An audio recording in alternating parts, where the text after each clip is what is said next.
ఈరోజున క్రైస్తవ్యం ఈరోజున పెరుగుతుంది, విస్తారంగా పెరుగుతూ ఉంది. ఈరోజు అనేక మంది కులాలకు అతీతంగా, మతాలకు అతీతంగా, భాషలకు అతీతంగా యేసుక్రీస్తు ప్రభుని తమ సొంత రక్షకు అంగీకరిస్తున్నారు.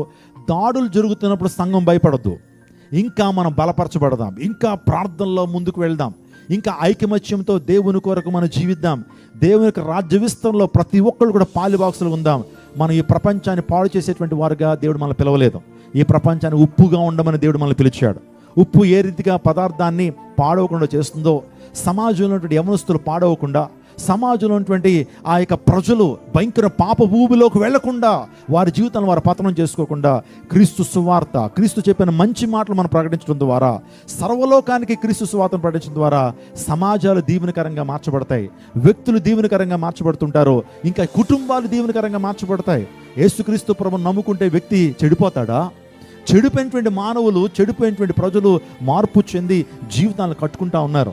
ఈరోజున మా చర్చ్లో చాలామంది యవనస్తులు భయంకరమైనటువంటి డ్రగ్ అడిక్షన్ నుంచి విడుదల పొంది ఈ రోజున స్వతంత్ర జీవితాన్ని వారు జీవిస్తున్నారు.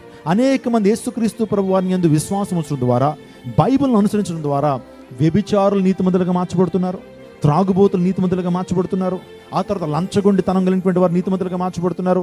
మంచి జీవితాలు వారు జీవిస్తూ సమాజానికి, దేశానికి ఉపయోగకరంగా ఉన్నారే కానీ దేశాన్ని పాడు చేసిన వ్యక్తులుగా ఏ క్రైస్తవుడు ఉండడు.